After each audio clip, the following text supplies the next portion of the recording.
and triumphs they always share from the West Coast. Their voices ring clear in the hearts of listeners, they're always near. So here's to soccer, and license too, for the courage they bring, for the love they imbue. In the world of commentary, they'll forever stay a testament to bravery, come what may.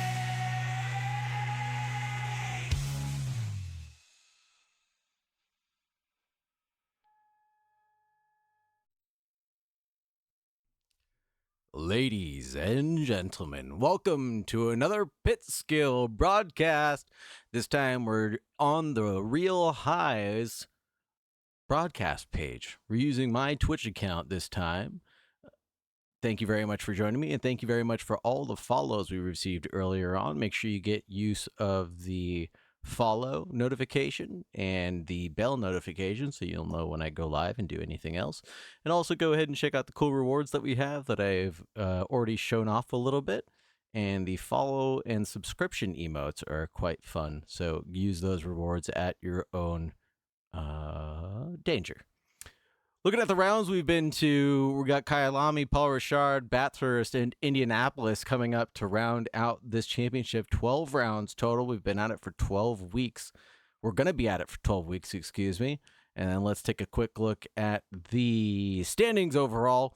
We've got a deleted user who is in first place. So now inheriting first place will be Caleb Driscoll, Nathan Williamson, Derek Stronks, Stronksy Boy, Mike O'Rourke, Jose PD, Henry Ramirez in seventh, now sixth place. Jake Jensen Van Rensberg in eighth, Nick Heisler, Mike Cogs, Noah Lee, Jason McGehee, Lennon Bromfield, Matthias Lopez, and Andrew Tiedemann, rounding it out for the top 15 out of the top 14 people here.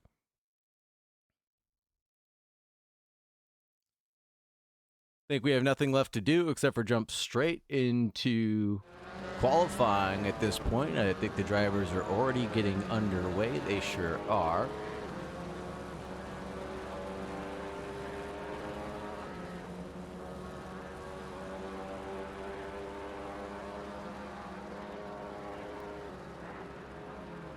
And here we go. 5 minutes left of this qualifying session of the GT4 battles that we've been seeing for the past couple of weeks, and really do appreciate all the love and support to get me to get on here more frequently, and this has been a lot of fun to be able to do so. So hopefully you guys enjoy the broadcasting as much as I do.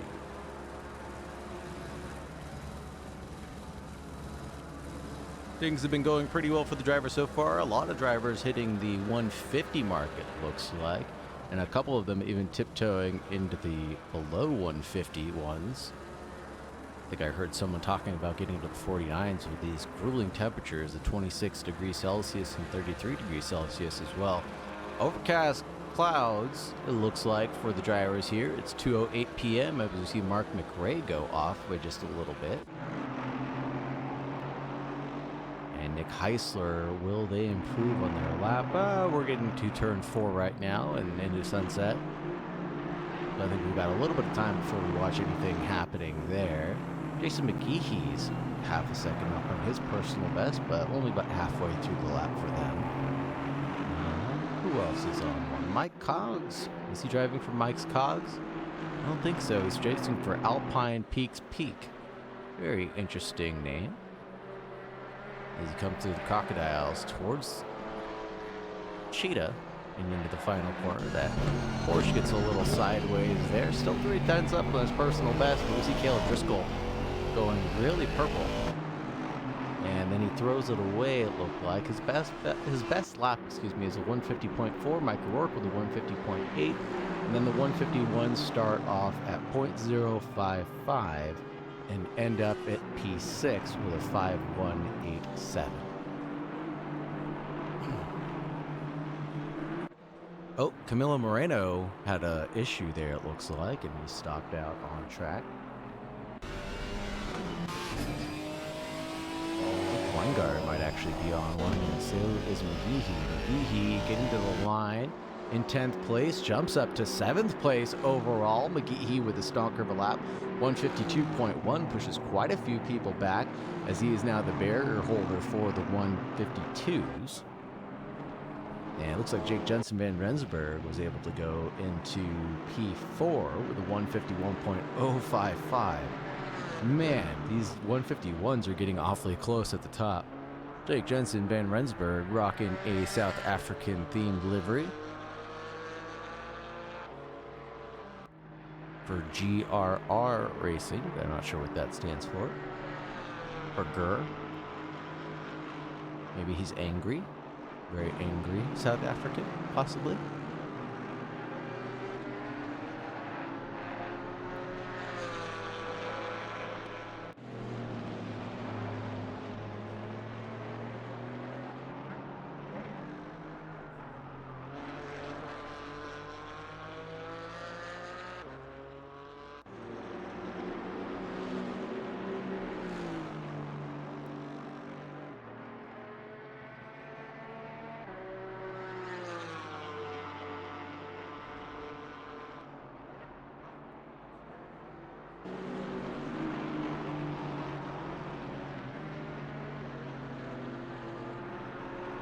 All right, there we go. 2 minutes left in qualifying as Caleb Driscoll's trying to do purple things. Nick Heisler actually half a second up on his personal best right now, but just getting through turn Ingwe. That might get him up into the 150s actually, 150.9, so that'll promote him 2 positions if he can hold on to this one right here. Let's see, he does go into P4, 150.9 confirmed for Nick Heisler. He has not thrown away that lap.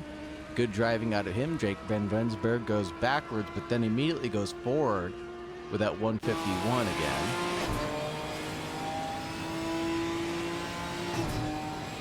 Mark McRae is a name I don't think I've seen before. P9 right now. He's in the pit lane, may have just given up on doing any better than this right now. I know sometimes the drivers like to take a quick break before the race gets started, and it's better to get some rest in rather than push through some uncomfortableness or waste your energy if you don't think you'll be able to get some more laps in. What's up, Mora? Welcome to the clan. Thank you very much for chatting with me. Are you in this race? I don't see ya. Are you just cheering on Espindola today? Used to seeing both of you guys out on track around the same time, Mr. Mora.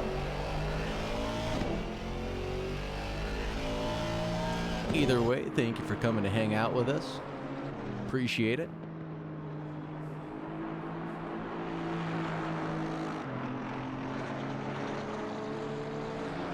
You know what? Have a shake and bake.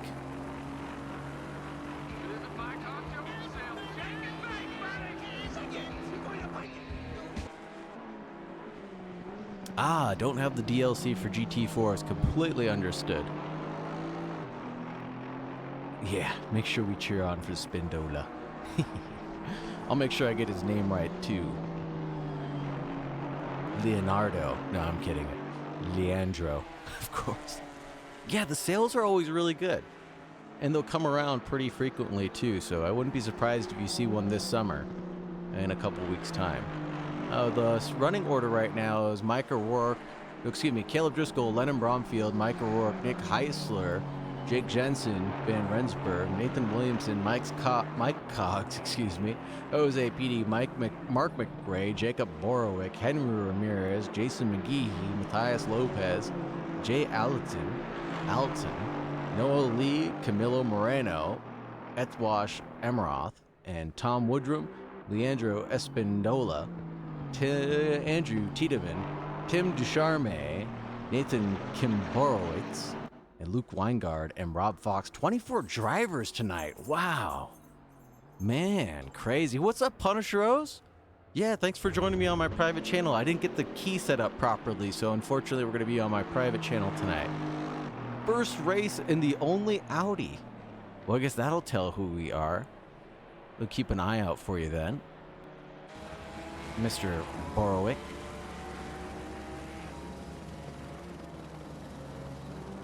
What a fun race this is about to be. And I wonder if we're going to hit any rain too. That'll be really exciting. That'll be real exciting. All right, let's head to a short break real quick before we get to the end of the qualifying session. Oh yeah, thanks for the follow.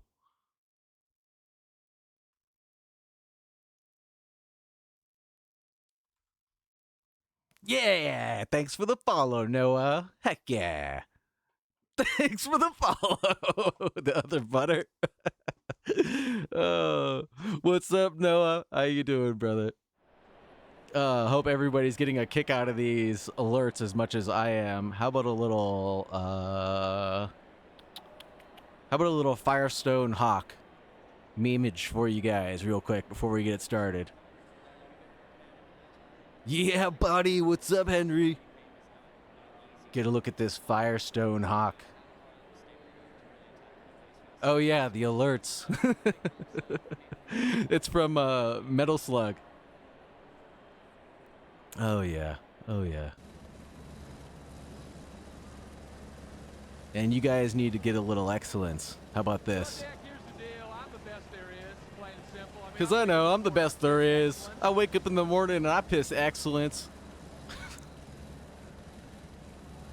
Oh, jeez Louise. Thank you guys very much for entertaining my silliness today, because this is my own personal channel. We get a whole bunch of additions to this channel that people don't normally get. And I think we'll go ahead and spend a little bit more time than usual on these liveries. Let's go ahead and start off the livery walkthrough.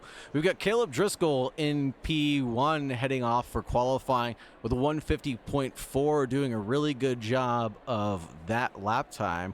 Really crazy to see him that fast.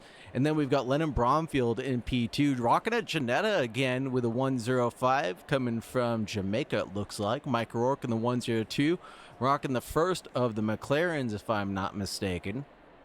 And then in P3, P4, excuse me, we've got Nick Heisler in the duplicate Aston, the 107, rocking the livery from GT World Challenge, if I'm not mistaken.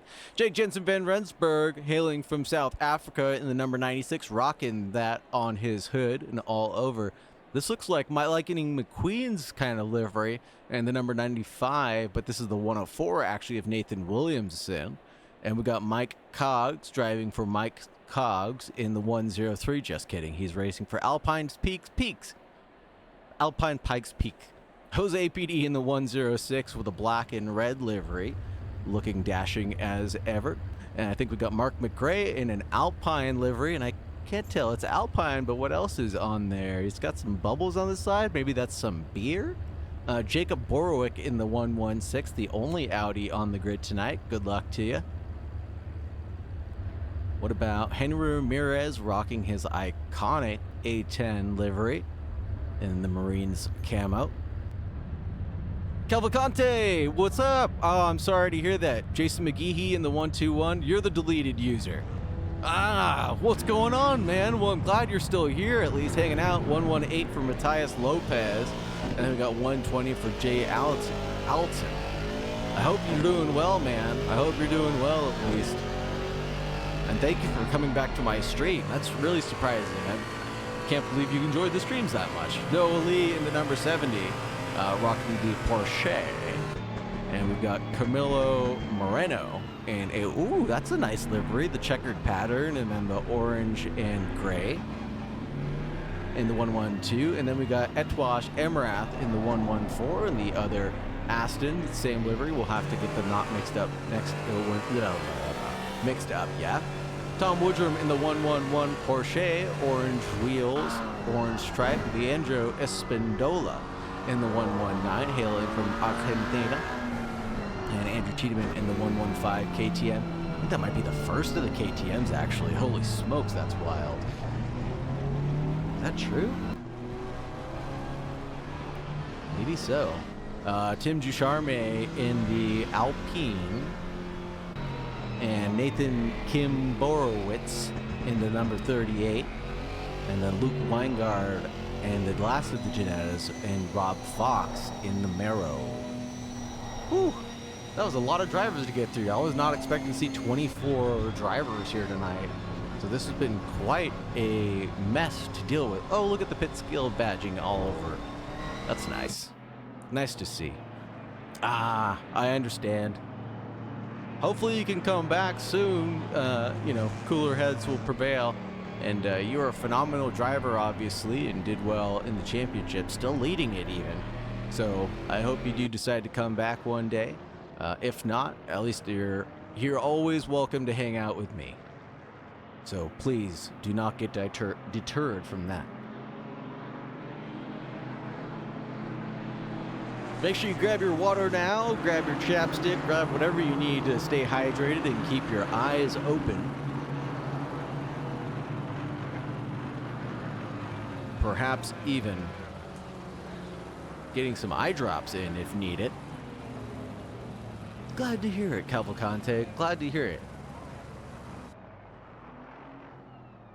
Yeah, man. You're always welcome back to hang out with me. Anytime. Even if you just want to come and talk shit about other drivers, aka broadcasting, I'll always have you. Welcome to Drum Rock, says Lennon Bromfield. What part of Jamaica you from? Right near the beach. Boy, said Lennon Bromfield. This is going to be heated again. I can only imagine Lennon Bromfield and Caleb Driscoll have been very elbows out, to say the least, from the last times I've seen them. So I can only imagine that this will stay elbows out between the drivers. Green light, green light. Green light goes. Let's see who's able to get a good start. Looks like Lightning McQueen is able to get a good start in the bottom left-hand corner of your screen right there. And he's going to be able to gain a position right off the jump. Oh, and in through he goes again into fourth position. What a great move out of him side by side. Caleb Driscoll and Bromfield. Oh, Bromfield moves back just a little bit though. Hey, what's up, McScottish? Welcome to the stream. We've got a little bit of madness going on behind, not just with the stream, but a little bit of everything. We've got almost 3 wide in the background coming down the straight towards Sunset.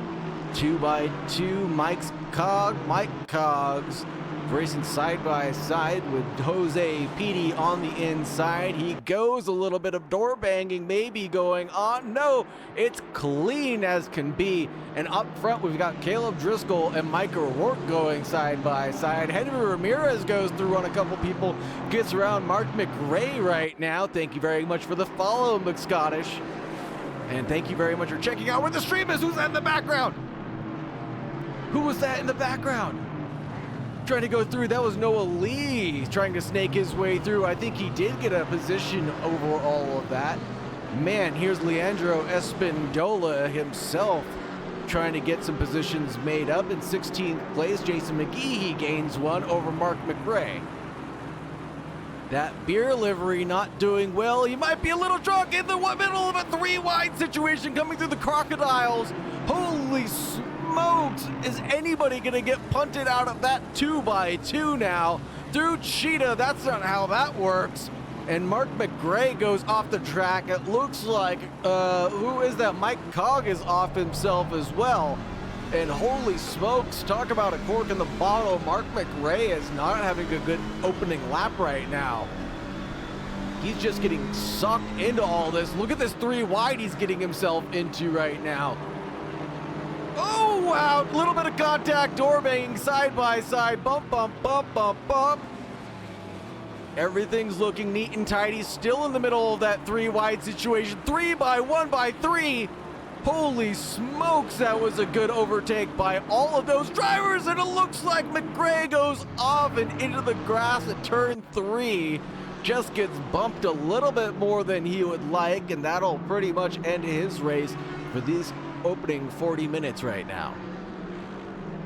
Remember, we do not have a mandatory pit stop for these drivers, so any instance leading you to the pit lane will probably send you further down the pack into a position where you won't be able to recover from. Leandro Espindola.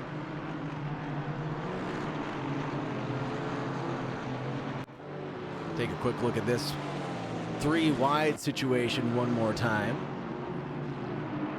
3x3. Unbelievable action here. And then headed down towards turn 3, ironically, and gets bumped by the 118, I think. I can't tell who that is. The 118 of Matthias Lopez is the one. 119, excuse me, of Leandro Espindola, possibly.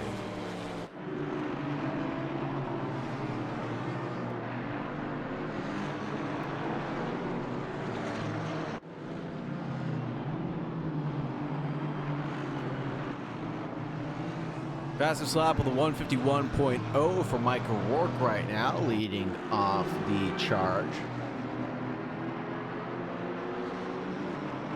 Camilo Moreno trying to stay in touch with Edwash Emirath right now, but about a second back to no doing there. Jose Petey's about half a second away from Henry Ramirez right now as they exited turn 3. What's up, Sin Raptor? Thank you very much for the follow. Absolutely push, push, push while you can.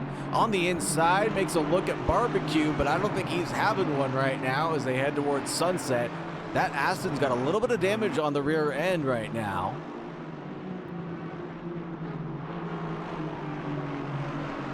He's doing all right.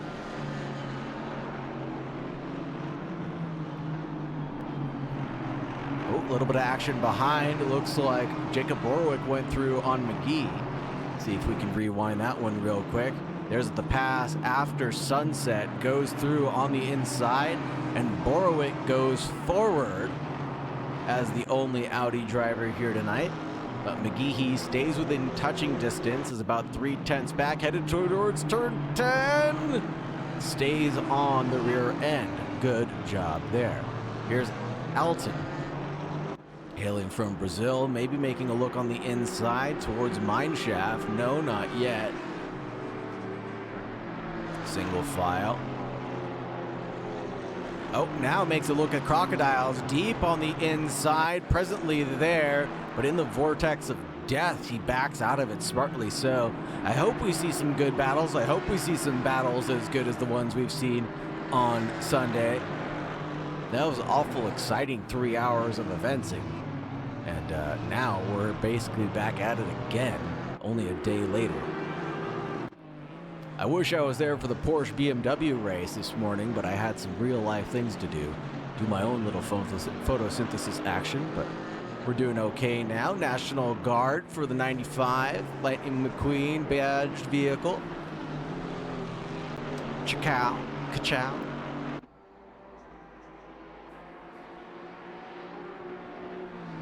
Will that Camaro make a look on the inside? It wants to make a look at Sunset, just gets off the optimal line.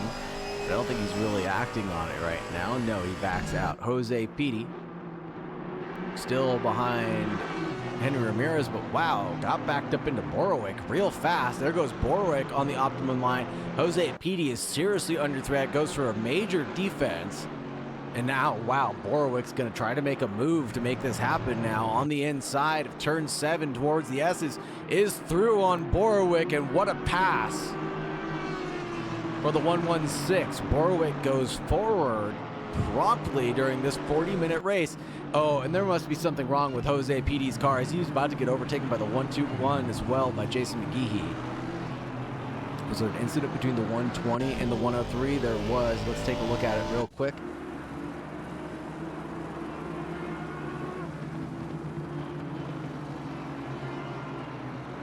Just looks like they're going so slow right here, and then going through the S's and the 130 just going to the back end of the 120, headed up towards turn 10. A little hurry up and go, so no love lost between those two drivers. Rob Fox, Matthias Lopez. Oh, we got a battle back here, 2x2 almost through Crocodiles and in through Cheetah. Is that a single file line? It is. Okay, so Tiedemann, Rob Fox, Tiedemann, Matthias Lopez, and Tim Ducharme are all in that single file train right now. Man, it's good to have a scrolling leaderboard again where I can go ahead and click through people because there's so much action going on. I've seen a lot of red deltas coming forward, backwards and forwards. Love to see it. And then this is Nick Heisler attacking Nathan Williamson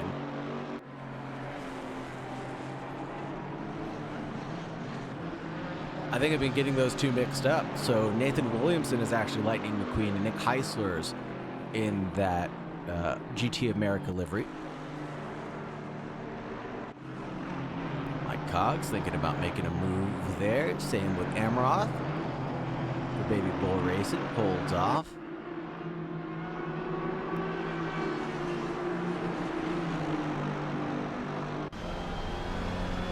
On board with Mike right now, Mike Cogs.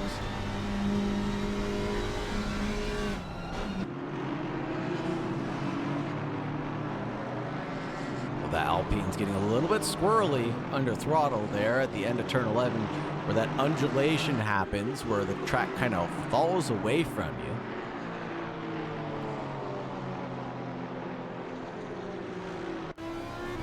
Holding on is Jacob Borwick, under threat from Jose Petey. No, he got a move done on Jose Petey. Let's rewind that back. Oh, we'll have to go further back than that.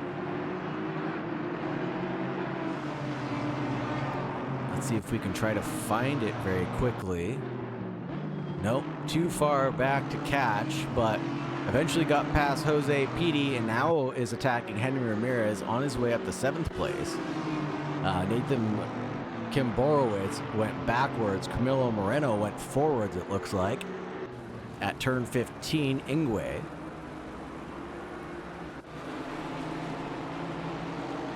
And he's going to retaliate on the inside. Yes, he will.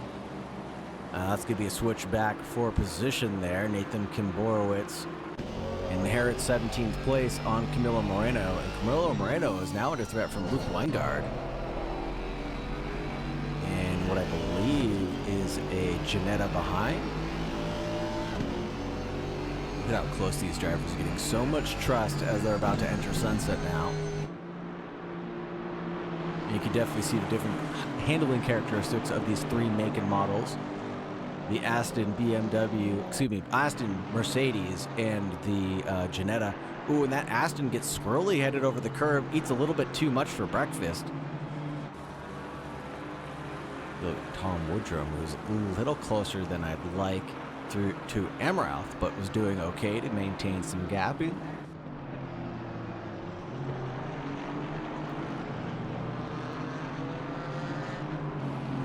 Ooh, side by side through turn 10, LeCoupe.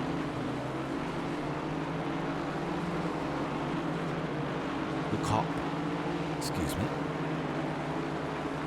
Stay side by side for Camilo Moreno and Luke Weingard as Nathan Kimborowicz is driven off into the sunset, allowing these two to battle as hard as they want. Mike Cogs trying to make a move, but there's Alton in front with a big defense and starting to really rev it up to the top is that Mercedes in front, and that is Alpine. Its tiny little motor really can't keep up down the straight, unfortunately, or make a move, but it has the speed throughout the twisty bits. So off the ideal line, he goes, and then that Mercedes has to back out of it. Wasn't anticipating that Porsche out in front of Noah Lee to really kind of be in the way. And it wasn't really, he just existed at the wrong place and wrong time in space. Now you can see where the Alpine is really strong here throughout these turns. Wow, look at this gaggle of vehicles here. This is Rob Fox. This is Camilo Moreno, Rob Fox. Camilo Moreno, Rob Fox, Luke Weingard, Matthias Lopez, Tim Ducharme, all together right now. 5 drivers within 2 seconds right now. Camilo Moreno and Rob Fox going side by side through sunset, and everybody else is single file behind. That's the Ginetta, Aston, and Porsche, I believe.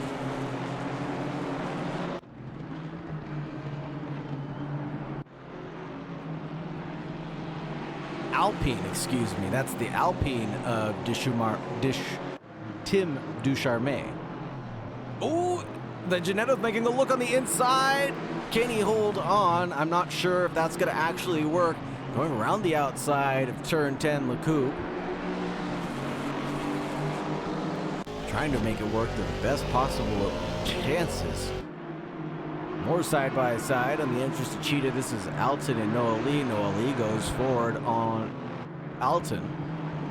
And then Alpine finally making its move happen at turn 15, Ingwe. And this is where I said it wouldn't be able to keep on going straight, but it tries to do so. Mike is through, Mike Cogs. He is through on Alton right now, and Luke Weingard and Camilo Moreno had a little bit of a touch at turn 14 at Cheetah.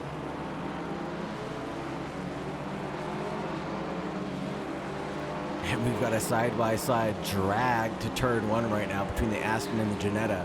I think that Janetta's going to try to hold them to the inside line as best as possible, but then loses out on top speed alone.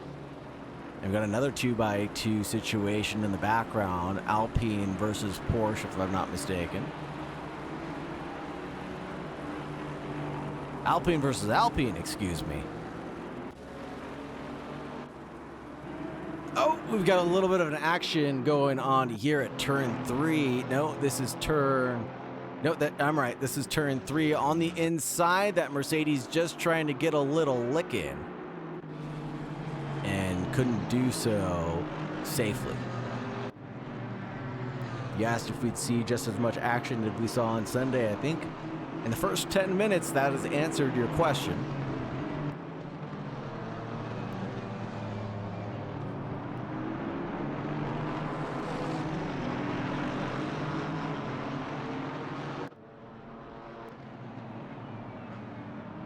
Jose Petey chasing down Borowick now, trying to get that position back, and Henry Ramirez out in front by just about a second on Borowick. Hasn't been able to close down the gap since he got behind him.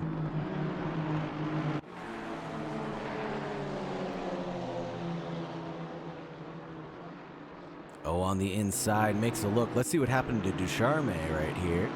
He tried to make a move on a couple of the drivers in front. Just got passed on the inside. A big lunge from the 117 from McRae. And the 62 has to give it up in self-preservation. Good heads-up driving from them.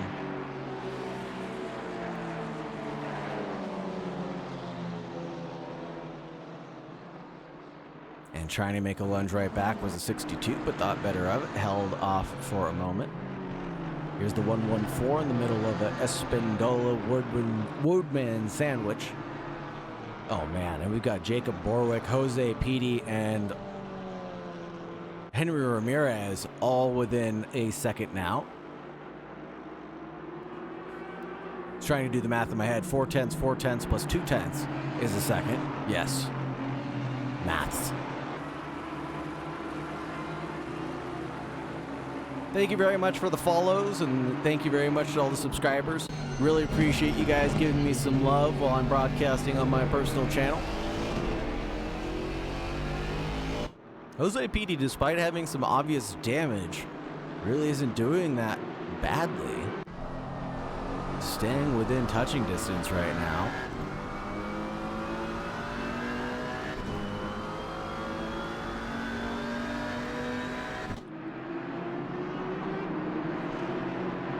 What happened to Petey and McGehee? Looks like the 1-2-1 tried to go just a little too deep there, and Jose Petey was allowed to still defend and stay behind Borowick. Nothing wrong with that.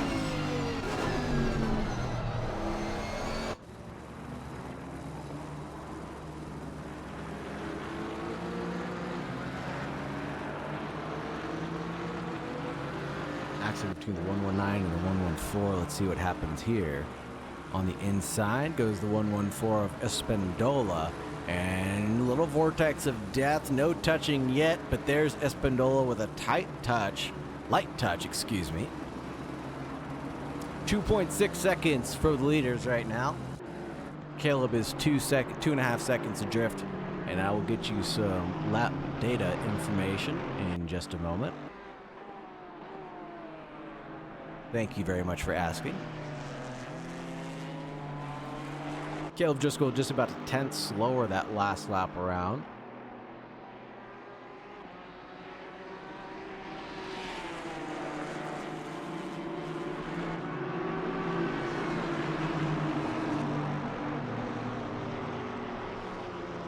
Oh no, and we've got someone off. That might be Andrew Tiedemann. I believe it is. Spun off in the grass. And you tell me if I'm wrong, Miss Scottish, but if I'm not mistaken, Bromfield, when left untouched like that, will run away with it with his 1 lap pace. And here's Amarath looking at Espindola again. Is he going to make a move? I would at this point. Staying really close. Will he get to the inside? Not. Oh my goodness. Wow, that's close. He might have blown his brake marker, though. I think he did, and forces the 112 wide. And now this car behind is wanting to make a look with the orange stripe. That's the car in 16th place. That's Tom Woodrum driving another Porsche, as always. And on the inside of turn 15, side by side they go. And there's someone spun out in front. That might be Jacob Borowick. Borowick is spun out in front, and they're going to be 3 wide coming down the front stretch. 4 wide down the front stretch. This is insane, folks. Holy smokes. 2 by 2 now, as Espindola is side by side with Amrath, getting pinched down a little bit at turn 2. And then here comes Tom Woodrum and Borowick side by side through turn 3 and through turn 4. 2 by 2 still.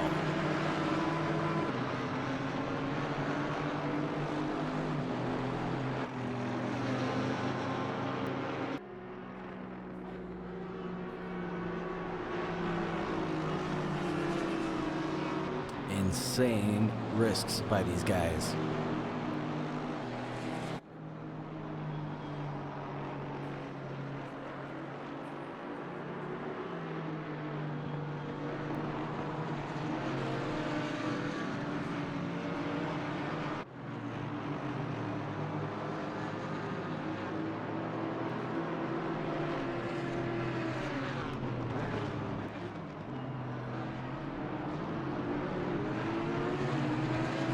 Rod Fox is awfully close to Nathan Kimborowicz right now.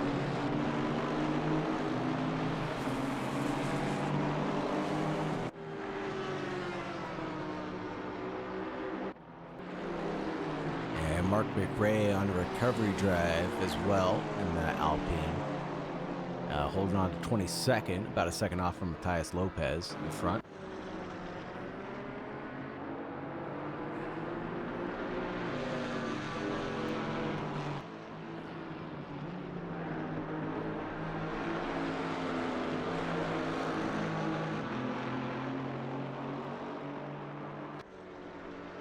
Almost approaching the halfway point of this race. Now I'm wondering if people are saving their tires for a little bit left to be had at the end of the race then. As with these track temperatures, the wear has got to be awfully high right now.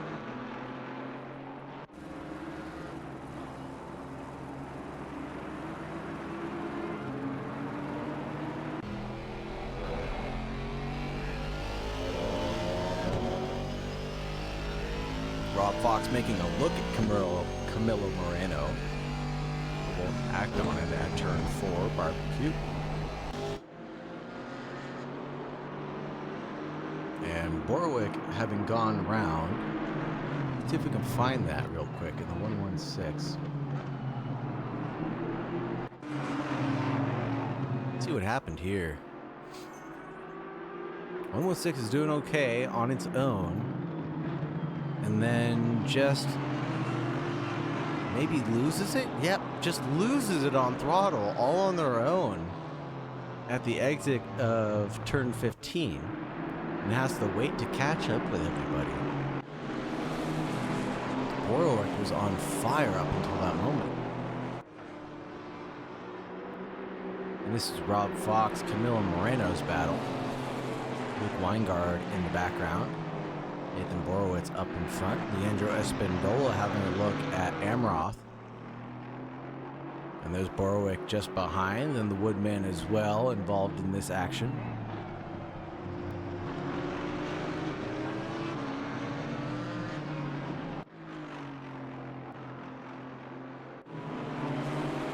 There's Weingard and Mark McRae.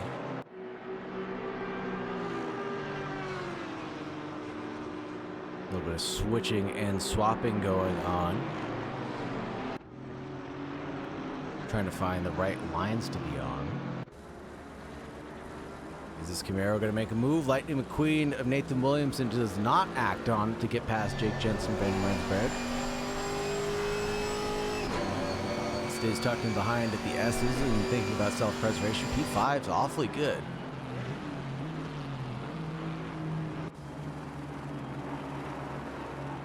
Jose PD still trying to get around Henry Ramirez. Position gained. Henry Ramirez has gained 4 so far. The Keisler's lost out on 2. Noah Lee's gained 5. McGeehee's gained 3. Mike Coggs has lost out 4. 2, 4, 5, 3 after that. And Horowitz lost 6 after qualifying in P10, it looks like.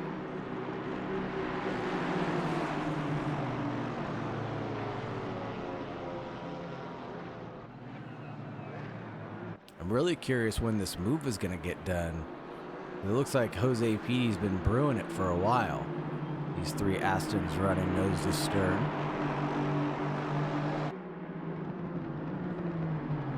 Oh, making a move, making a look at least on the inside. Alpine on Porsche things. And again, just not having that top speed I think it deserves. Not being able to do anything about it.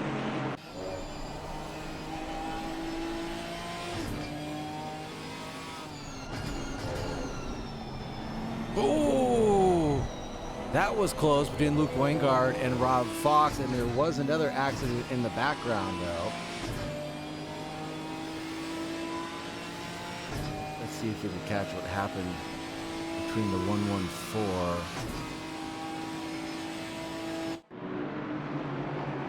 Excuse me, the 115 and the 117, it must be. Oh, not this one. There's another incident that we must have missed. There's the 117 and the 118 at the final corner. Please drink responsibly. We're trying. And here's the 114 and the 119. This is a 114 of Amroth and the 119. That would be Espendola side by side coming through the final corner. Oh, we've already seen this one. A little bit of touching there. The exit turn 15, and Borowick goes forward. Oh, no, that's different. That was a different one. Because there's Borowick now. Chasing down the Woodman. Oh. Yeah, Keisler's finally making this move happen. Mr. Lightning McQueen himself. And he's going to have the top speed he needs to get around this Aston for sure. Side by side on the way through the kink and into turn 2. I think that Camaro is going to have the legs to make sure it's done now. Yes, it does. And once you're into the twisty bit here at Kyalami, it's awfully hard to try to snap back, but let's see if they have the being able to do so.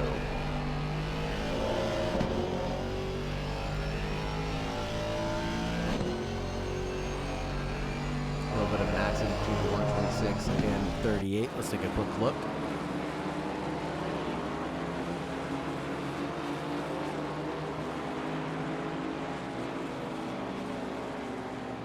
And just coming through the S's now, late on the brakes, trying to get some pressure there. No, that's not the S's, that is Crocodiles, excuse me. Just trying to stay there and couldn't really do it. This is what Jason McGeehee is staring at right now. Jose Pidi and Henry Ramirez right in front. Wow, look at the switchback. I wonder if this is actually going to work. He's alongside, presently alongside, wheel to wheel, more than wheel to hub right now. This is nose to nose, and he backs out of it at turn 10, having to go the long way around. Didn't want to invest more than he needed to. Now with Mike Coggs chasing down the other 4 drivers in front. Mike Coggs is 4/10 away from Noah Lee, 4/10 to Jason McGeehee, and 4/10 away from Jose Pidi. As who's that off to the left-hand side? Is that Noah Lee? Noah Lee off to the left, And he backs out, or excuse me, Noah Lee's able to go forward, but Mike Coggs has to back out for self-preservation's sake and manages to do just that. And now let's go up front to Jason McGehee staring at Jose Petey right now. Still staying tucked underneath the wing and staying really close as they head through the kink and turn one.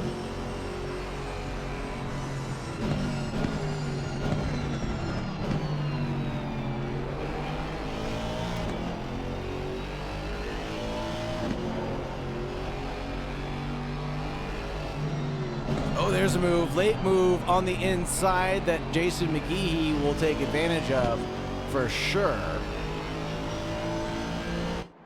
Wasn't going to be offered a second opportunity when that inside line was missed from Jose Petey. Jason McGehee takes it away. Just pretty much robs Jose Petey of it. Hibbity hoppity, your apex is my property.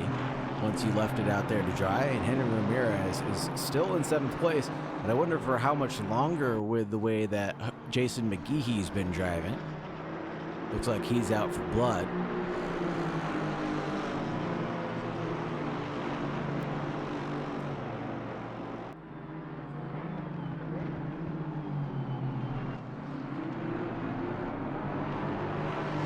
Borwick and Woodrum having an incident. Let's take a look real quick. Coming into Sunset, I believe. There's Borwick looking at the rear end of Woodrum. And this is on the entrance to turn 6. Side by side, a little bit more contact than we'd like, but still stays behind the victim of that accident. Well, I'm not sure who's at fault there. It's not my job to say.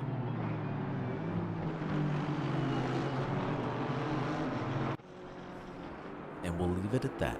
Nathan Williamson's going to be able to make a move to get alongside. No. Oh, he might actually be at turn 4 now alongside. He is in front of Jake Jensen Van Rensburg, and Van Rensburg falls backwards even to Nick Heisler. And now it's Heisler versus Jake Jensen Van Rensburg. Battling it out through turn 5, and wow, give it and take it away. Nick Heisler gets the better of these two drivers and gets past them both in 2 corners.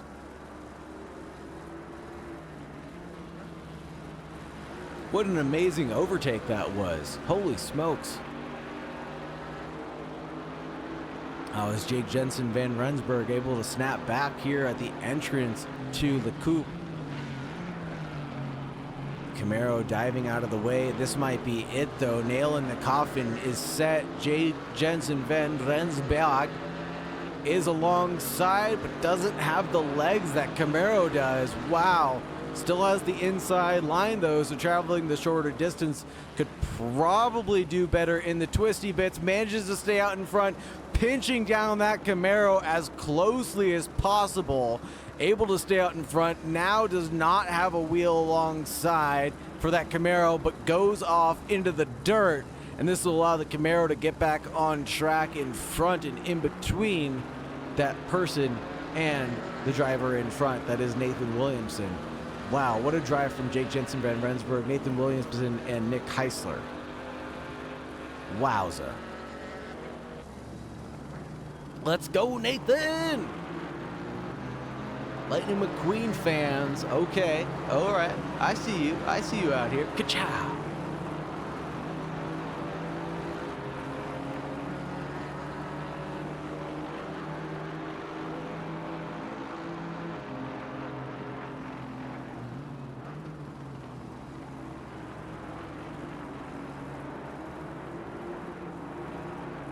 Ooh, maybe I shouldn't turn on any memes. I heard there are parents watching. Yeah, no filthy memes then. We'll keep them clean.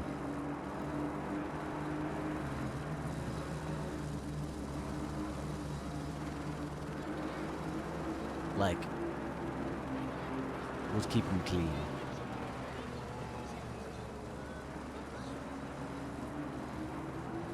Like Finding Nemo clean. This is Jason McGehee still behind Henry Ramirez. Wow. Absolutely insane how close these drivers are still being.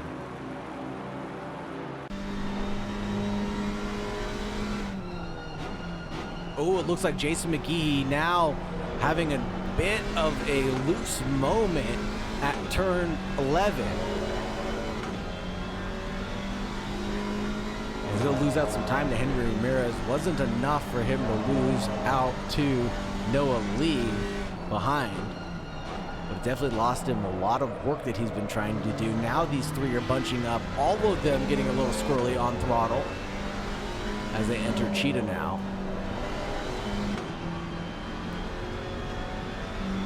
I like how this Alpine's shifting just a hair early. That's all you need to do to stay tucked in, and this is it right now.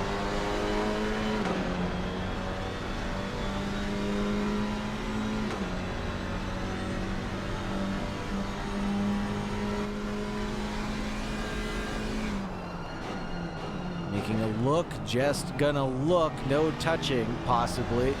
I think this might actually be a look on the inside that sticks. No. Oh, here we go at turn 4. Tried to get alongside on the inside. Got a little bit loose, dragging that late braking action. But wasn't quite enough. And Jose Petey goes to the back of this four-way. And Jason McGee's now inherited the position behind Henry Ramirez to battle with. Oh, that's a big lunge. Able to make it stick, though, right at the apex. That's Mike Coggs and Noah Lee, if I'm not mistaken. Still another lunge on the inside for the 104 and the 70.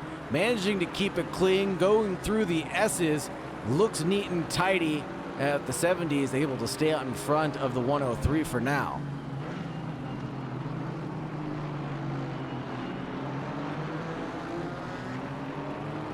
Oh no, that's a bad touch for the 103 and the 70. Not what we wanted to see. Oh no. Ooh. That is not the slingshot engaged. Ooh, man.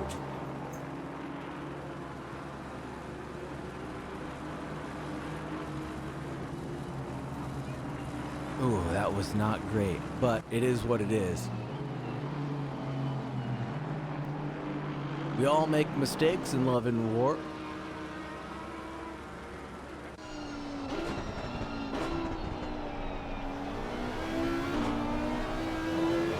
Don't worry, I'll meme for all of us this entire stream. Don't worry about it. I've got us. Luke Weingart is about 4/10 back from Camilo Moreno. Wow, this is the screaming Janetta. Really early on the accelerator, coming out of the final corner anyway. And if you didn't know, by the way, Kyalami means our home. And it definitely feels like that with the races we've had all week here. Oh, Matthias Lopez and Ducharme side by side, headed on turn 2. On the outside goes the 118 of Matthias Lopez. Oh, excuse me, now 62 goes around the outside of Tim Ducharme. And Camilo Moreno and Luke Weingart switch positions also. Jacob Borowick, though, Rapuni Racing in the number 116 in 15th position.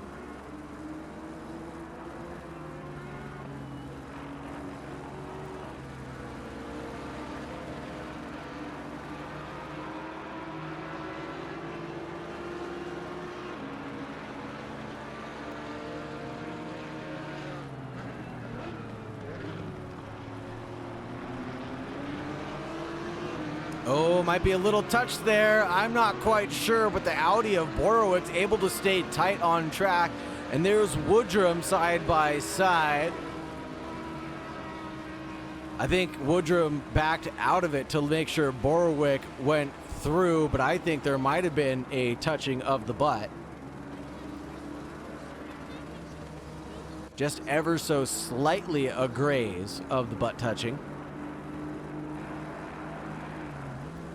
more action than you typically get on a first date at a new track.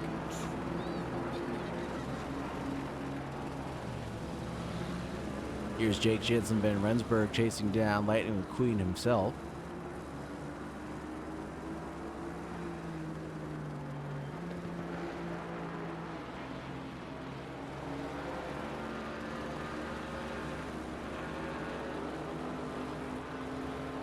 If that Camaro didn't have that straight line speed, it'd be in a lot of trouble right now.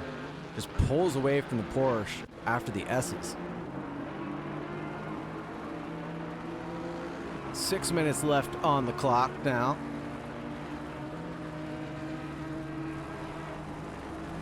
Weingard's really trying to make this move happen. And he does around the outside of Sunset, but Tom Woodrum is not giving up on it just yet. There alongside is existing, again alongside through Clubhouse. The 111 has the outside line though, and is able to stay in the defensive position in front of Luke Weingard in the 17th position, the 126. Take a look back at Dim Ducharme in the number 62 and Nathan Kimborowicz in front. Nothing really happening there yet. Side by side through turn 10 and 11 and into mineshaft.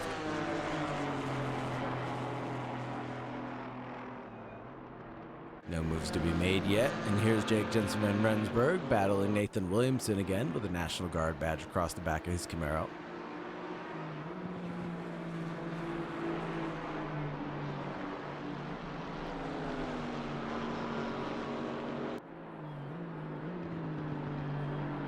Oh, and the Porsche trying to make a move gets a little squirrely on the exit. Jake Jensen Van Rensburg must have thought there was a move under braking from Nathan Williamson, because he tried to dart one way and darted the other way right after that through the sweeping corner.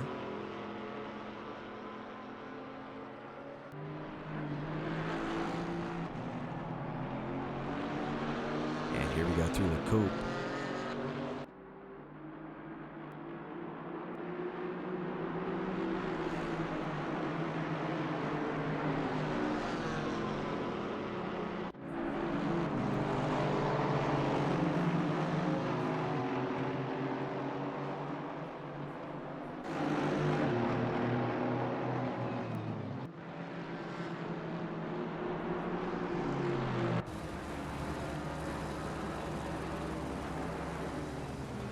This is just Bromfield getting through with lap traffic nearby.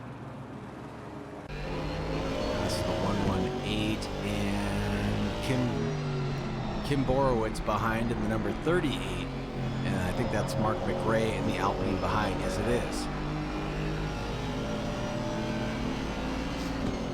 As the 105 has already gone past these drivers. No, not yet. 105 will get involved with the 115 here shortly. And that would be Andrew Tiedemann, who's 2 laps down, unfortunately.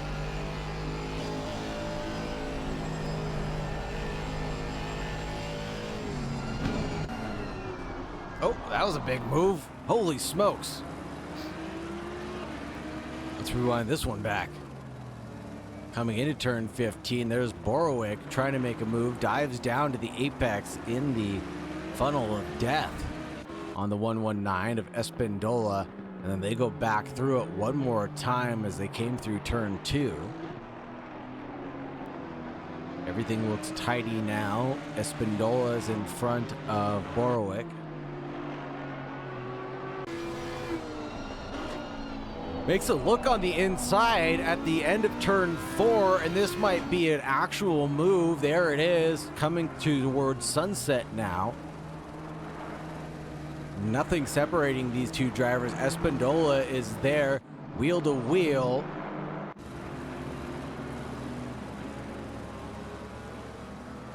It looks good from my camera angle up here in the helicopter, and then Borowick gets a little squirmy, and there's Luke Wingard in the background waiting to make a move on Espindola the second that other GT4 has gone through of Borowick.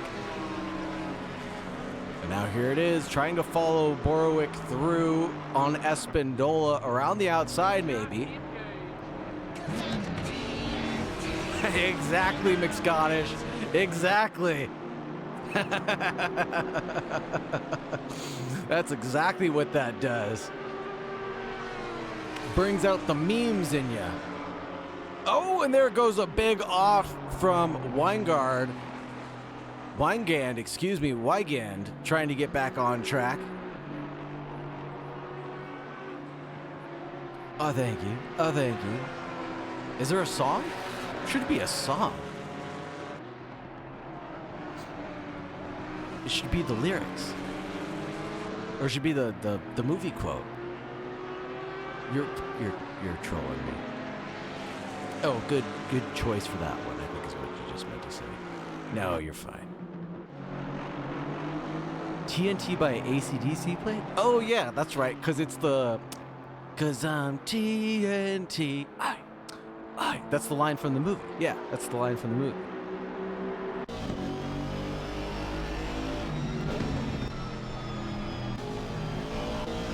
Henry Ramirez is a great defender right now. Oh my gosh. Held up Jason McGeehee and Jose Petey for this entire race. Clinched onto P7. Maybe the reward volume needs to be a little bit louder then. If you couldn't hear it. Let's see. How about now? Lane shot engaged.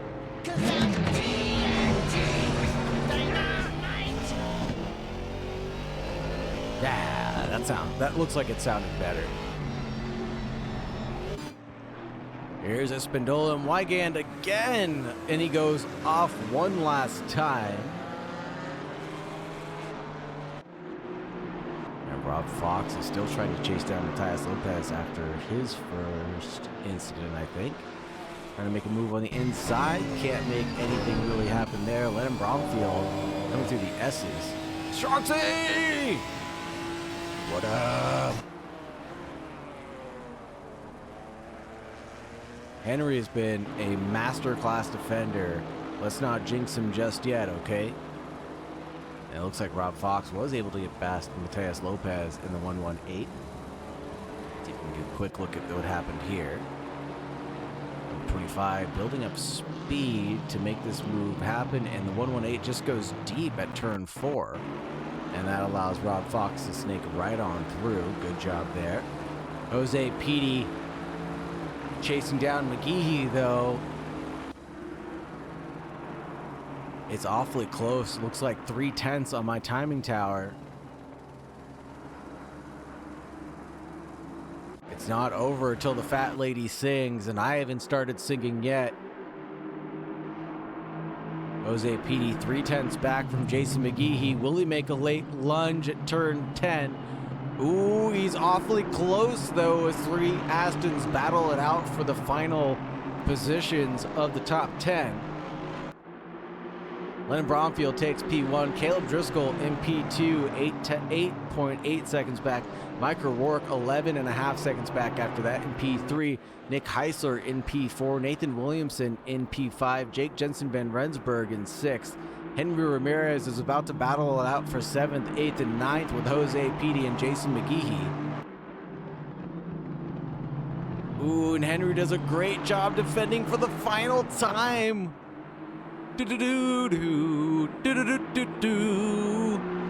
Holds on, does it? A well-deserved P7 for Henry Ramirez and Jason McGeehee in 8th, Jose Petey in 9th. We got Mike Coggs in 10th, Jay Alton in 11th, Noah Lee in 12th, Etzwash Amroth in 13th, Borowick in 14th, Espindola in 15th. Weekend. Oh, and who is that? That's Tom Woodrum battling it out for the final positions that are going to cross the line. 16th and 17th right there. And Woodrum loses out at the last second. Wiegand goes forward. And here's Camilo Moreno about to cross the line in 18th. Tim Ducharme in 19th position, 20th for Mark McRae, 21 for Nathan Kimborowicz, 22 for Rob Fox. Matthias Lopez is going to take home 23, and Tiedemann's going to hit 24th to end it all. What a race indeed. That was exciting. Broomfield's been on a roll this week. I think he and Felix Kotiak are the only two people to have beaten him in GT4 and Kyalami. Ooh, don't quote you on that. I won't. Hey, Henry, what a great defensive drive that you had. That was pretty darn good, man. Let's go ahead and go to the short break screen, and I'll load up some highlights, and we'll try to grab people in for an interview. And if anybody wants to get in for an interview, please go ahead and do so. Borowick, man, what a tragic spin. What a good drive you had too, up until that moment. I think you're up like 6 positions and you're doing great. I don't know. I kind of want to talk to Henry. I think he did a great job. Who else do we want to talk to? Borowick, maybe? I'll talk to Borowick, Punish Rose. Who else? Yeah, just yell at Henry. He knows how to get in here himself. And then maybe Tom Woodrum. Let's see.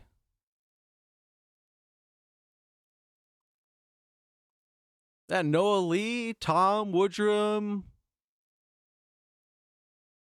Espindola even? Yeah. I'll take all of them. I'll take whoever wants to get up here. Oh, we got Borowick and Heisler. All right, let me grab Borowick. Borowick, hold on one second. Let me switch back over to the other screen real quick. So everybody can hear you and make sure you're not dead. I haven't killed Borowick yet. He's right here, everybody. How are you doing, sir? I'm dead. Cigar killed me. No, don't tell people that. In game. In game. Right on. Oh, that was my first GT4 race, and I have to tell you, this was a blast. That looked like it was fun, man. You were in a heated battle between 5 cars for what? A quarter of the race? Nearly half the race? I'm pretty sure more, just different cars. Yeah, and 5 different cars too. Yeah. Basically, I started pretty well. With no damage, I was doing like 151.5. Pretty good pace, which is weird. I thought I was gonna have worse pace, but I was banking on my tires not giving up on me because I was driving without any TC and I was driving this like a go-kart. But then, I drove it too much like a go-kart, and it just went into a wall and gave me severe front damage.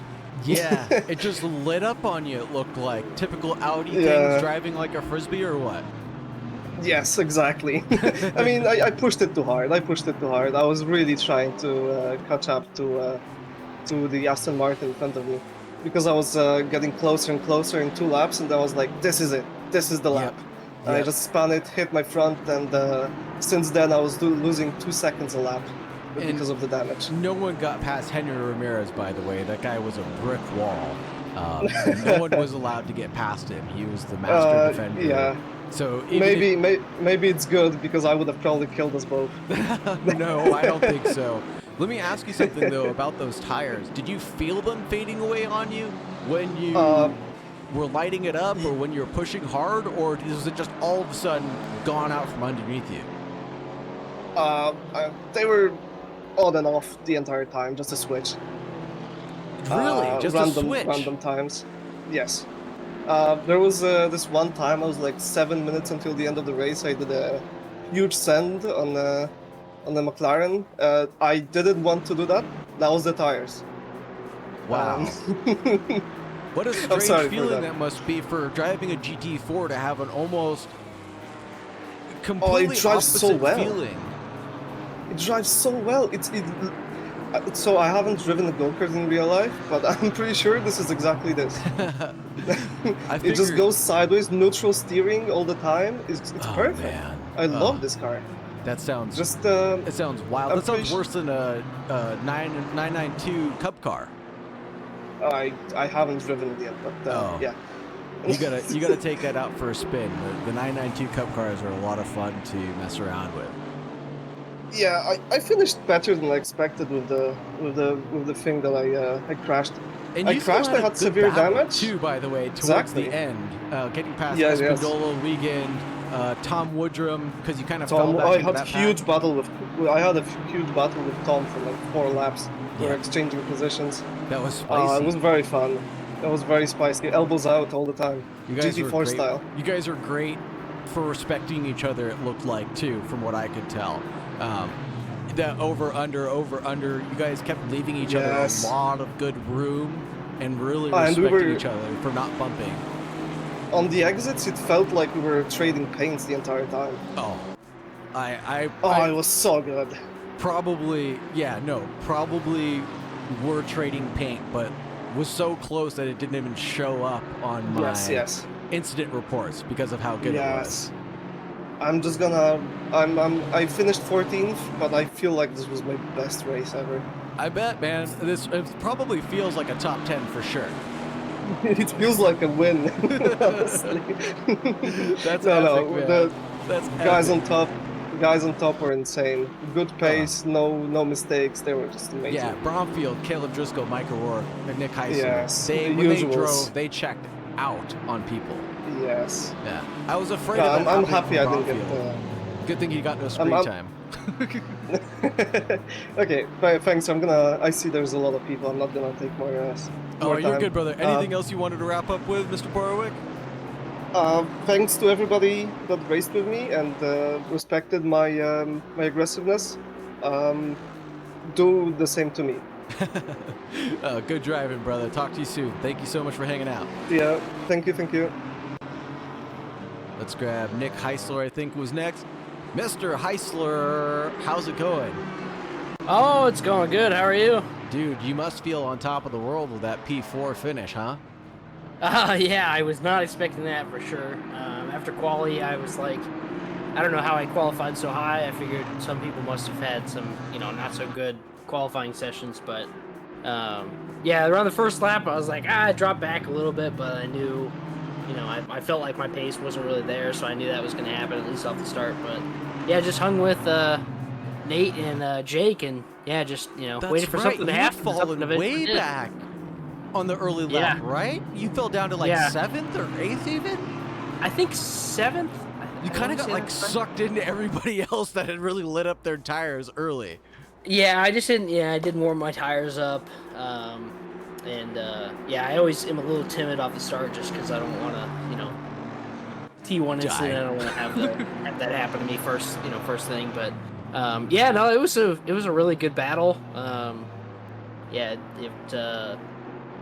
I just like I said, I was just trying to stay in it and follow those guys. So Let me ask you, so when you warm up the GT4 tires, because they don't get tire warmers, right? So what's the best way to warm up the tires? Are you dragging brake? Are you swerving? Is there an effective method, or is your strategy really the best? Just let the other guys do what they want to do and, drive at your own pace once they get warmed up naturally.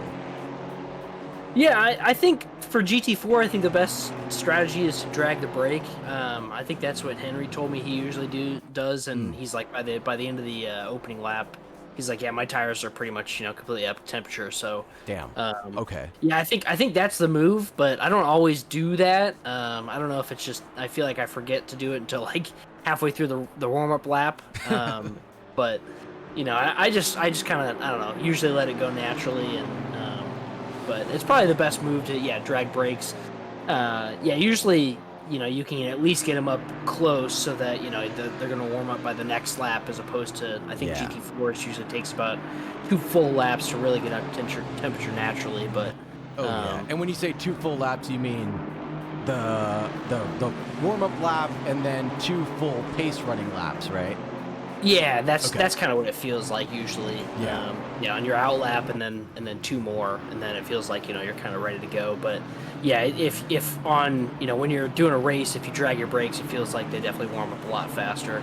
I just don't think I was really doing that today. I just was more focusing on not killing anyone on the start. But being on the outside line like I was, it was, I felt like I had a lot of space into T1, so it was really just, keep an eye on the radar and make sure I don't punch anyone going up the inside. So. And you guys did a great job. I didn't see your name pop up in any of the incident reports that I can remember. Maybe of grazed paint with some people, but I thought you guys up at the front had a clean race, and there wasn't really much to talk about once you got past Nathan Williamson, Jake, Van Rensburg, and might have been Henry you were close to, but I think you did a good job of keeping him behind you. So I want to say the slowest you probably went was 6th or 7th place. Yeah. I think it was either 6th or 7th. I'll have to look at the replay and just double check. But it was just a really good race. I was like, I could tell that I had a similar pace to Jake and Nate. So I was like, if I just stay here and something happens, I'll be within striking distance. I didn't really have the pace and the kind of the confidence, to really send it past. I think it was Nate that I was behind most of the race, but it was like he'd make a mistake and then he'd fall into my clutches a little bit. So I was like, if I just stay there and really just kind of keep on my pace, What car were you driving again? Remind me. I was in the Aston Martin. Oh yeah, okay. I do remember this battle. I do remember your guys' battle now. That was cool. No.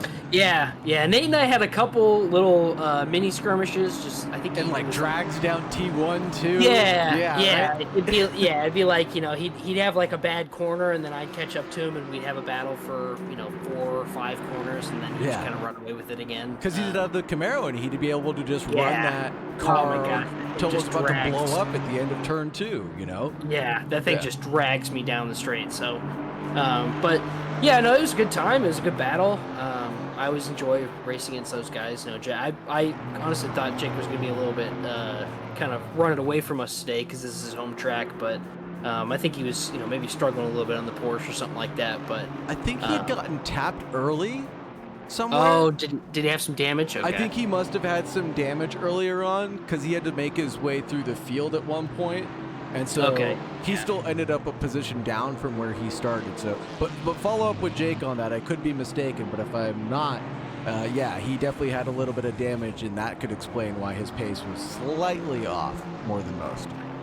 Yeah, and I think that probably carried over too in quality a little bit. I felt like I thought for sure he'd be in front of me, and then I just set my time and noticed I was in P4 in front of him. So I was like, oh, it's got to be something, because he's a real quick driver, especially around here. Feels like this is really his favorite track. So, but yeah, no, it was a real good race. It was pretty quiet until that the couple laps there where all 3 of us were battling. But never gonna complain about it. Ended up in P4, so I'm definitely happy with that. Right on, Nick Heisler. Thank you very much for the interview. Is there anything else you wanted to talk about? Yeah, you sounded a little Canadian there. No, I think I'm pretty good. That was a pretty straightforward race. Like you said, very few incidents. So, I think I had 2. I think my incident counter was at 2, so I think I probably had a couple off tracks when I was trying to catch Nate there. But it was real clean racing. Just throwing pocket sand at the guys behind, no big deal. Yeah, exactly. Anytime I'd kick up some dust, Nate would makes him flinch a little bit in their sim rig. Yeah, after I passed him, Nate was always like, "Oh, Nick, you doing okay up there? You need me to come help you?" I'm like, so he was definitely applying the pressure even after I got by him. But oh man, no, it was a good time. Always have a good time in these GT4 cars. Heck yeah, Nick. Right on, brother. Thank you so much. I'm gonna grab Espendola or Tom next. I don't know who's next on the list. Big decisions, huh? Let's finish up with Espendola. I wanna spend some time talking to him after this. So I'll grab Big Woodman. Yeah, for sure. See you, Nick.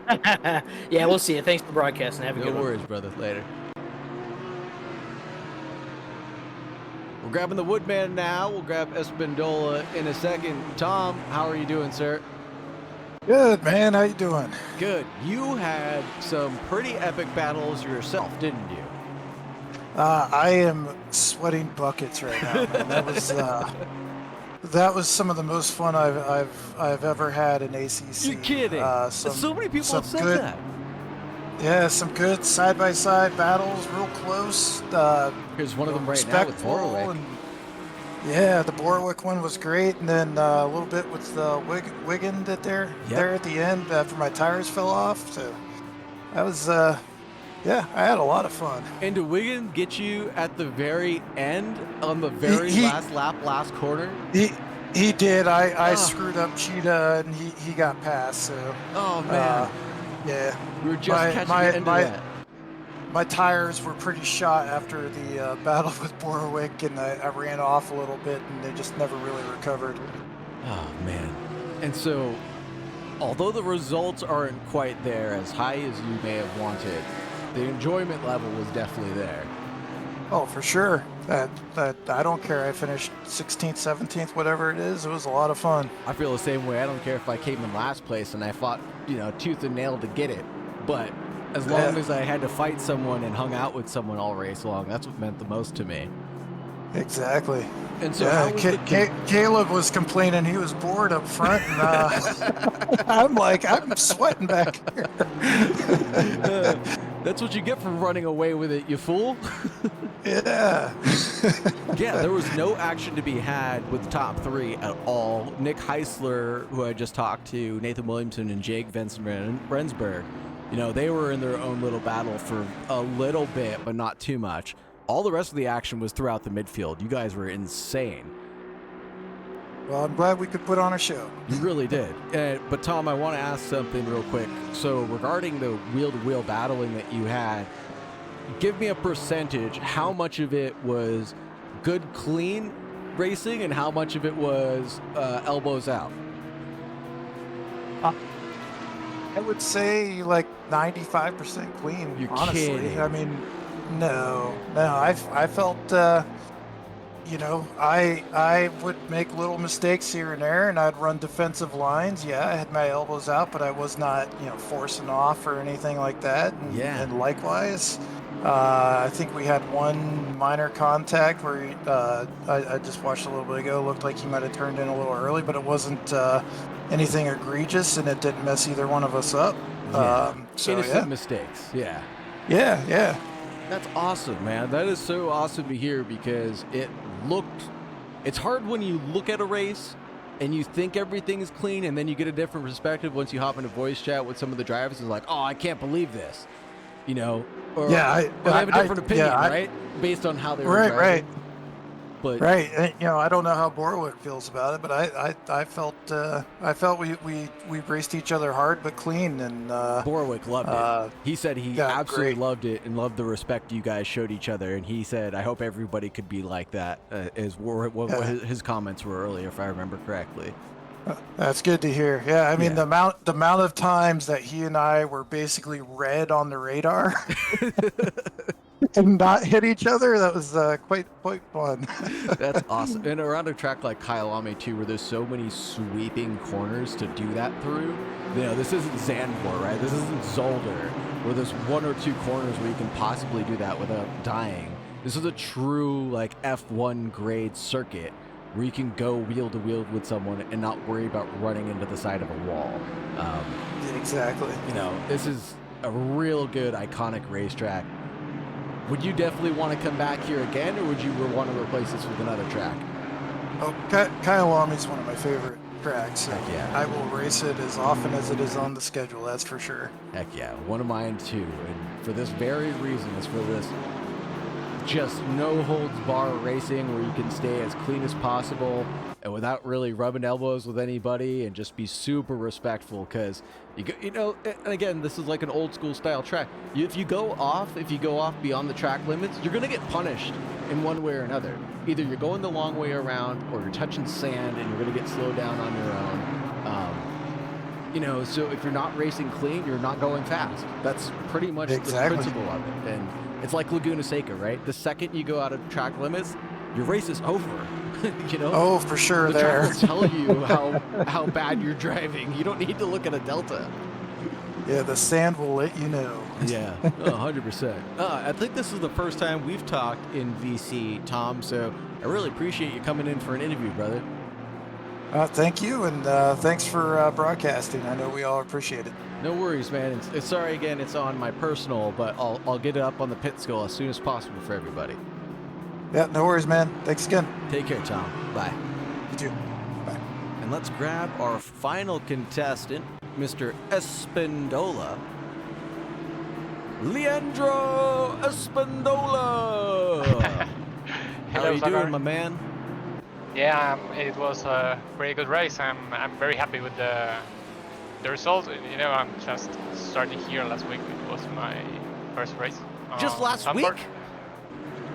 Yeah. You mean Zandvoort like was when my we first raced race. last week, that was your first race almost? Yeah, and well, I had a pretty good crash, and you know, I had to be a little more. I don't know how to say it, but a little more safe, you know, and yeah, I'm happy. We just finished the race with no crashes.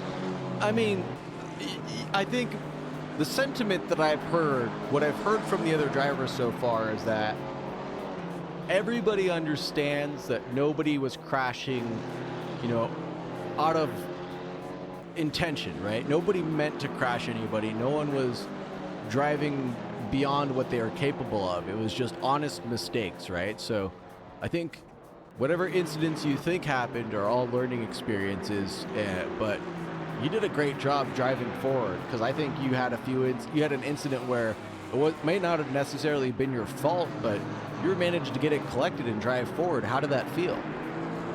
Yeah, we have a lot of fights on the race, and yeah, I had some little deaths, but I think Kyalami is one of those tracks that you can go wheel to wheel and just race and don't let anybody go into the wall. So yeah, it's Heck yeah.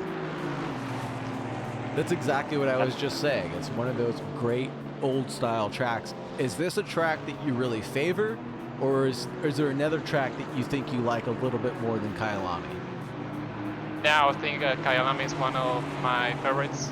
Nice. I definitely like it more than Zandvoort. I didn't like it last weekend.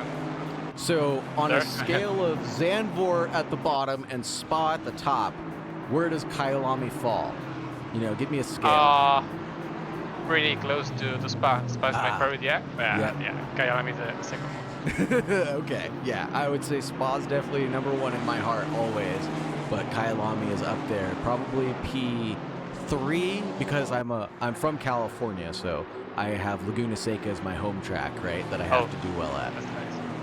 That's nice. That's nice. And so you don't have a home track, right? Being from Argentina, is that correct? Yeah, no, I don't have a home track. Okay. Formula One came here on the 90s. Yes, they sure did. Do you have a home track that you'd consider an ACC or even a Assetto Corsa? One of your favorites? Now on South America, definitely my favorite track is Interlagos on Brazil. I think that's Interlagos, Brazil. yeah, that's best track on South America. I think. That's not a bad choice. I've driven Interlagos a few times, and I love the flowing sections that are there. It's a darn good track to be racing on, and much like this one, you can go wheel to wheel with everybody and not be worried about sending each other into the walls, right? So I think I know your style now. Yeah.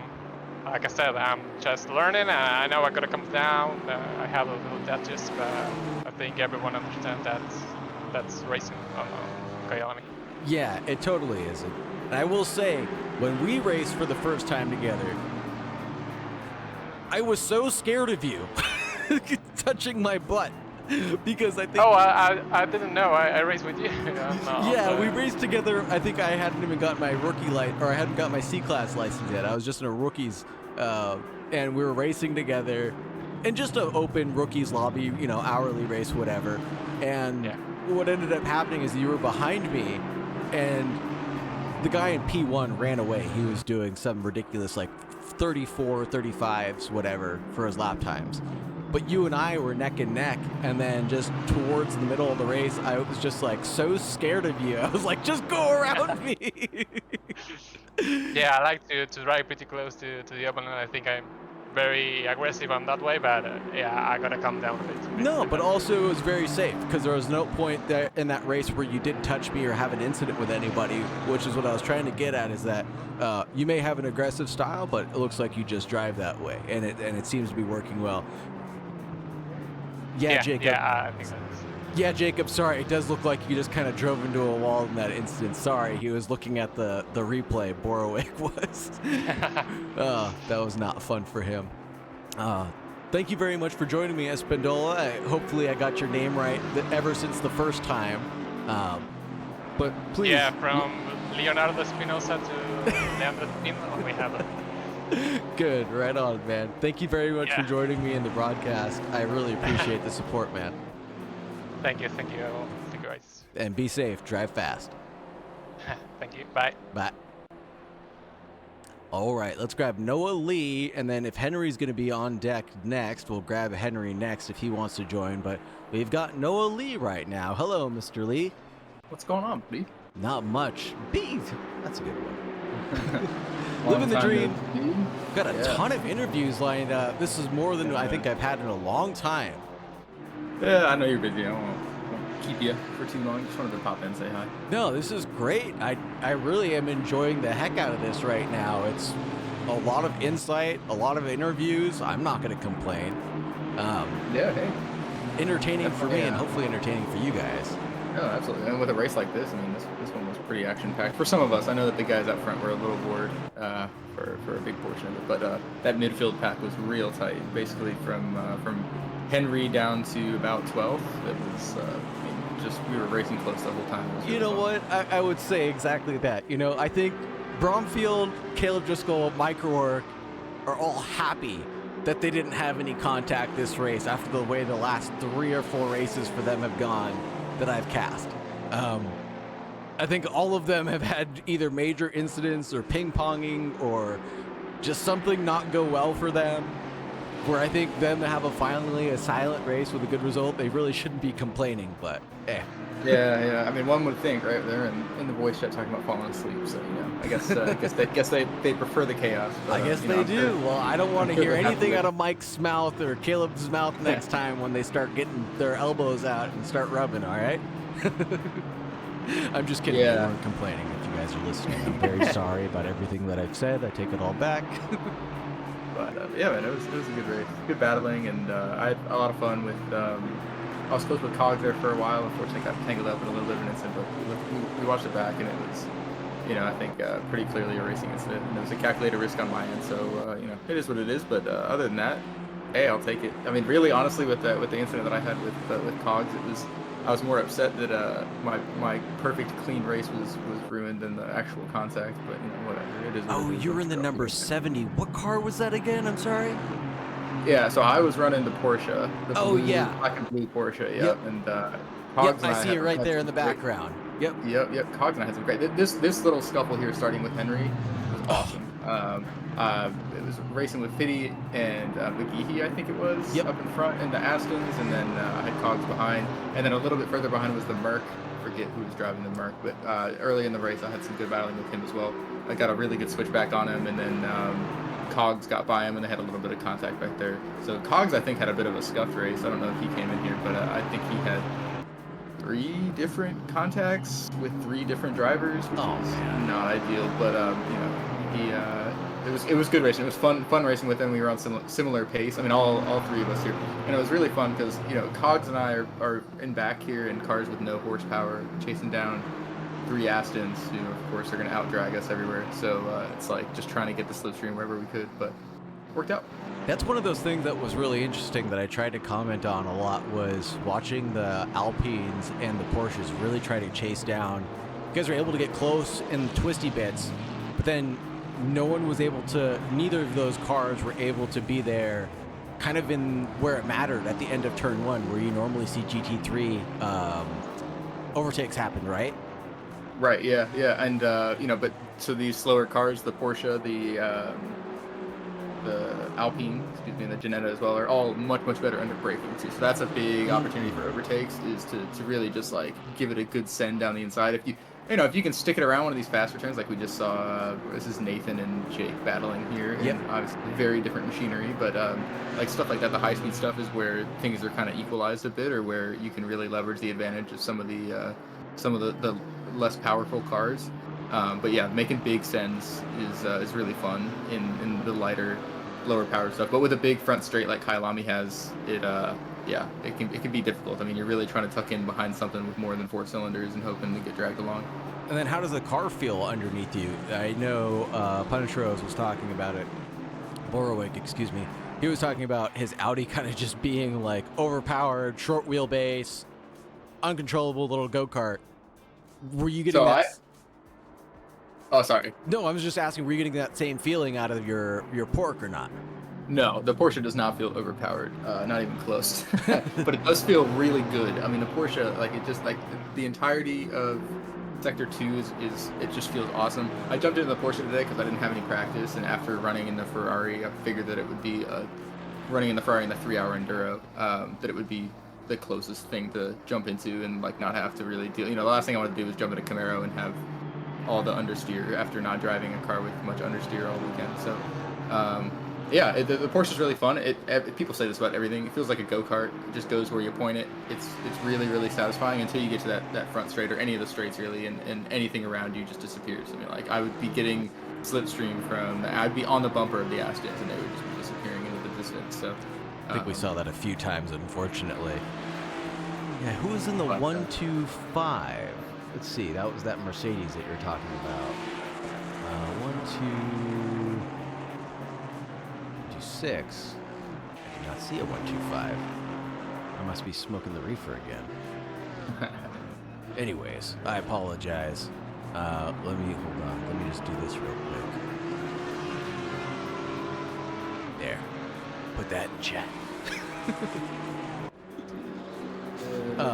But anyways, other than my drug issues, good battles on track, good car underneath you, felt like it was driving in the right direction.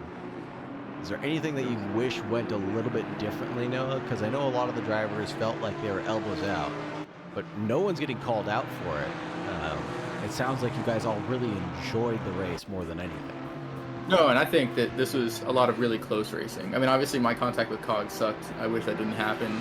Again, we watched it back, and I think that it was a racing incident. We both agreed, and we both could have done things a little differently. I tried to shorten the corner, and he got an overlap at the last second, and it just, didn't work out. But so obviously that would be better if that didn't happen. But it's close racing. These cars are all, given the differences, like we were talking just now about the differences between stuff like the Camaro and the Porsches and things with driving dynamics and where their strengths are. Yeah. And you still see lots of racing. I mean, it's just inherent with the GT4s, which is why I love the GT4. I mean, in the 24-hour stream, I was just like raving on and on in my tiredness about how great GT4s were. And That's right. I mean, You're the GT4 man. yeah, the GT4s, it's great racing. It's really enjoyable. And this series is getting more and more popular, and I'm really glad to see it. I mean, this is the most fun that I have on Pitskill. This is the one I look forward to every week the most. So this race especially was really good. The close battling was just awesome. Like it's just not boring at all. You're dealing, like, trying to mitigate the weaknesses of your car and exploit the strengths around cars that have completely different weaknesses and strengths. So you're trying to figure out that balance where you can make a move, where you need to be defensive.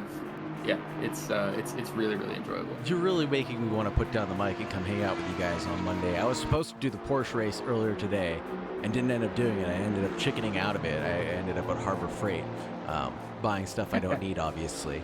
But, yeah, of course, as you do. Right, I'm like a girl who went clothes shopping. I go in there for one thing and I come out with $1,000 bill later going, but I needed it, right? Yeah, it's a good deal, It was a good deal. It was 70% off, right? Actually, anyways, we won't get into that. Maybe later. But I actually ended up buying. But you really are selling this really well, and something that I want to participate in more and more, especially if you're thinking about picking up the Porsche recently. This sounds like a lot of fun. This seems like a lot of fun, and I'd love to see more Americans, or even we have a couple of East Coasters and Argentinians in the race too, so it's quite late for them as well. So everybody's willing to make a sacrifice to join this action-packed race, it looks like. Yeah, absolutely. We got a couple Australians as well, Jamaican, Brazilian. So yeah, it's pretty cool. Lots of different people coming together for the series. And I don't want to give out too much information, but we've been talking as organizers about the series, and we do expect it to be a little bit more organized a little bit more serious, I guess, next season. So with the expanded popularity of this, it's been growing pretty consistently in the 2 seasons that we've had the Monday Night America GT4s, and yeah, I'm excited for the future of it. So what do you think? A little cashola on the line? Sponsorship? I don't want to spoil too much. We'll see what we can do. Okay, you keep your secrets then, Noah. Yeah. Nothing's final. We'll work on. We're talking about it, and like I said, with how popular the series has become, someone might get a lap dance from a famous commentator, Sagar Bakshi. I mean, if you're sponsoring, man, there we go. This does not include hotel lodging or traveling. If you're here, then you just get it. Oh my goodness. Yeah, man. Ask Kenny Ramirez for my reviews. Okay, I'll reach out. Yeah, reach out. Oh, no, always a great pleasure to talk to you. You always put a smile on my face, man, whether we talk about racing or silly stuff in between. I really appreciate you, man, and I really do hope to find you back in a broadcast booth hanging out with us sometime. Oh, yeah, only a matter of time, man. Heck yeah. Right on, brother. Thanks for hanging out, and I'll catch up with you soon, sir. Stay safe. Good thing. I'm going to go grab Henry. Sure. Please, throw him up here. I will let him know. All right, man. Have a good one. Later. Yes, the conversation did turn quickly. I know. It just does that sometimes. I'm sorry. Yeah, sometimes it's awkward to just join voice chat with other drivers, but, I'm one of those people that just kind of mute Discord sometimes.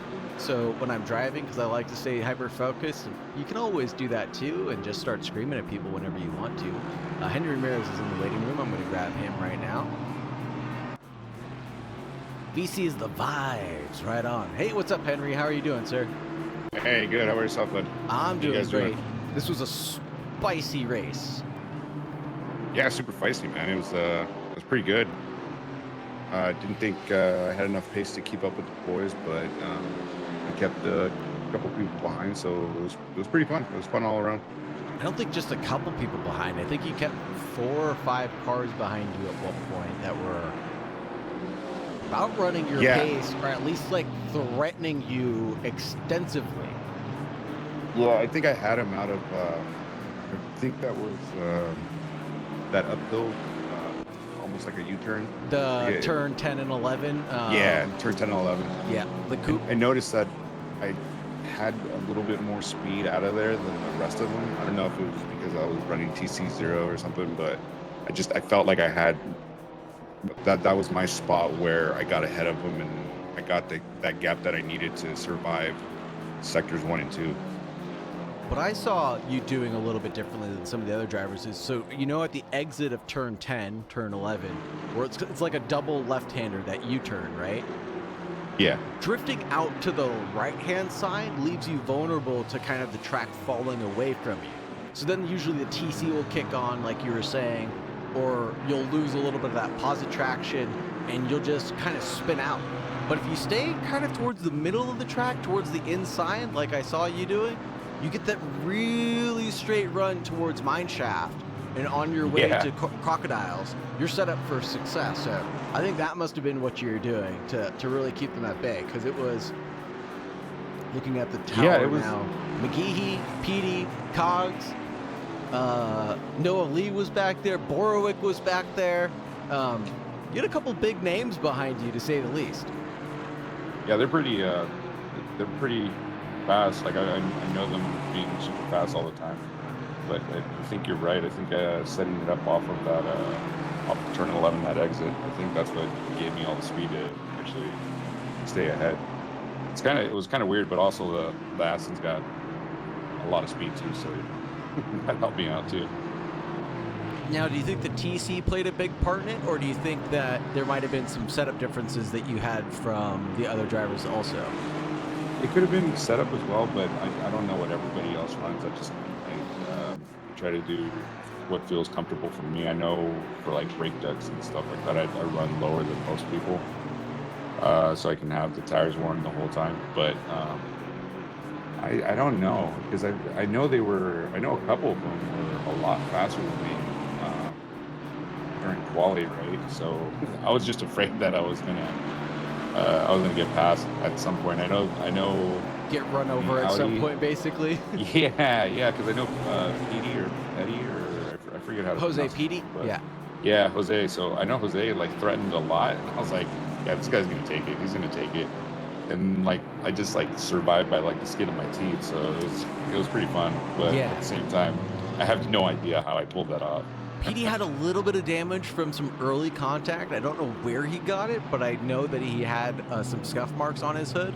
So he was a little wounded, but he was still doing really fast laps. Yeah, so there you go. That's where I got my advantage then. Yeah, it wasn't exactly. on skill alone. And so, but McGeehee, Petey, and Borowick kind of had no excuse. Like, yeah, Punosh is there in chat. That's Borowick. He was saying he was behind Henry Ramirez for the first half of the race. Once he was chopping it up with everybody and getting through the field, he was stuck behind you. Dude, you were like a brick wall that nobody could get past for some reason. You know what? I didn't notice it until Noah had said something. I think he had said something. I had me like being the conductor or something, and I'm like, "What are you talking about?" Like I looked at the map, and then I was like, "Oh, smacks, you're right. I did like hold everybody up." Dude, you're I felt backing them bad up. because, yeah, I felt bad because it's like these guys are faster, right? So like they could have probably had a chance for P6 and all that stuff, and I'm over here like backing them all up. I felt bad. Oh no, I thought that was great. And the great defense is never a bad thing to have underneath your belt. Like, it's really awesome to see how well you drove forward. And I mean, let's say a little bit less than half of the race, or let's say a little bit around, let's say half of the race, right, is what, 22 minutes, 22 and a half minutes? Dude, you're telling me for 22 minutes you didn't check your rear view mirror and panic? You're telling me? Oh no, I panicked the whole time. I don't know what you're talking about. I panicked the whole freaking time. You may have panicked, but you didn't make a time. mistake, right? Well, no, yeah, but at the same time, I'm kind of used to like trying to defend, you know. But it's not that I'm not gonna make a mistake. There was a ton of times that I made a mistake in a couple of those corners. I think it was right before Cheetah. Yeah, right after turn 11 into turn 12, I know I missed the braking point a couple times there because like that 100-meter board is kind of like angled weird. So Oh yeah. I feel like I'm taking the braking point at the same time, but I don't. I either don't hit it hard enough or I hit it too much. And I know a couple times I went super wide, but I got lucky because the car behind had went wide too. So it was almost like I was making the mistakes at the same time that they were making mistakes. So that was the saving grace. Yeah. Yeah. And you're talking about Crocodile, the fast right-hander where you kind of brake at the white notch in the track. I believe that's right. Yeah, Crocodile turn 12. Yeah. Okay. Yeah. Yeah. And so, man. No, I'm sorry, turn 13. Sorry. Because yeah, third. Yeah. Because turn 12 is the left-hander after 11, and then 13 is the right-hander. Yes, mine shaft, then Crocodile, then Cheetah, right? Cheetah, yes. Yeah. Zero Bandwidth just raided. What's up, dude? Thank you very much for the raid. Appreciate you, brother. Long time no see. Nice. Yeah, man. Thanks for coming to hang out, man. We were Yeah, just man, finishing anytime, up some and thanks GT4 for racing. Yeah, thanks for streaming this for us, man. I'm sorry You it did a couldn't great be job. on the official broadcast, but I'll make sure I get this VOD over to the team. That way they can upload it to YouTube at least. Oh yeah. Or point everybody in the right direction to find it. But thank you guys very much for putting on a show. This was phenomenal, and I hate to say it, Henry, you guys are making this look too good for me to want to pass up next week. I mean, I kind of want to stop sitting on the sidelines, and I really want to hang out. Yeah, come join us, man. Anytime, anybody's welcome. You know how we are in the community here. Yeah. We take anybody in, and as long as you have a good attitude, then you pretty much vibe with all of us. Oh yeah, Easy. open arms, right? Yep. Oh man, man, You guys are pretty awesome. I really can't wait. One of the things I plan on doing next is the Porsche Cup race and BMWs. I even got a Marlboro livery today, but I was up at Harbor Freight getting into some stuff. So we'll talk. Yeah, you know what? I think I'm gonna have to do that too with you because I think. Oh, do you need my phone or, number? I'm Is sorry, that way you get Callum. the ITC club member? Yeah. Dude, they have the 5-drawer 30-inch cabinet on sale for $90 off normal price. Huh. Dude, it's better than their Black Friday deal. I was talking to the manager about it, trying to talk myself out of it, and he goes, "Dude, this is the Black Friday price. Like, if you want it, get it today." And I was like, "Come on, you're gonna get a commission." He's like, "Dude, I don't even work the counters." He's like, "Just go buy it." You can't pass up that offer. You got to take that now. So I got it, and it's in the back of my truck now. Now I got to build a Heck cabinet yeah. tomorrow. Yeah. All right, man. Well, I'm thank you for pumped. streaming this again, buddy. Thanks for hanging out, Henry. Appreciate you coming in for an interview. I know there was a long line of people in front of you, so thank you very much for finishing us off strong. No worries, buddy. Thanks again. Later, brother. Later. Yes, people that actually drive ACC. It is good, buddy. It is good in the hood. There's been a grid of, I think, 24 drivers here tonight driving around the GT4s. It might be something that you'll be into, Zero Bandwidth. If you want to come hang out with us, we're here on Mondays and Wednesdays around the same time. We start at 5:30 p.m. PST, or that's 8:30 p.m. EST. And we've got all sorts of ranges of drivers. We've got the super fast aliens like Luke Bowmeister and James Leader that used to race with us, all the way down to plebs like me, who are very, very, very slow nowadays thanks to my back injury. Even you, Zero Bandwidth, would find someone to race with here in this league because that is the depth of field that we run. It is crazy how good the diversity is amongst all these drivers and how much fun they end up having, good, bad, or indifferent. The positivity is supreme here. So if you want to, please come check us out at the pitskill.io and go ahead and get your rookie license. And it's just running a couple of daily races like LFM style. And then after that, you'll have your C-Class license, and then you can go ahead and join anything that your heart's content is. It's better than LFM in my opinion for a lot of different reasons, but we'll just leave it at that. Please come and join us. The pitskill.io will be here pretty much all the time. We're, like I said, Monday, Wednesdays. I'm here on Fridays sometimes for Valhalla. I'm also here on Sundays for 3 hours by myself. So even if you don't want to race, Zero, you can always come and commentate with me, brother. I mean, always come and commentate with me. Something I would love to do with you. We haven't hung out in forever almost. Let me know. Pick up the phone. Give me a call anytime. I won't answer, but you can call me anytime. No, I'm kidding. Of course I'll answer. But it's been some good racing here, and it's been a long night. I'm going to grab something to eat, everybody. So we're going to go ahead and try to wrap.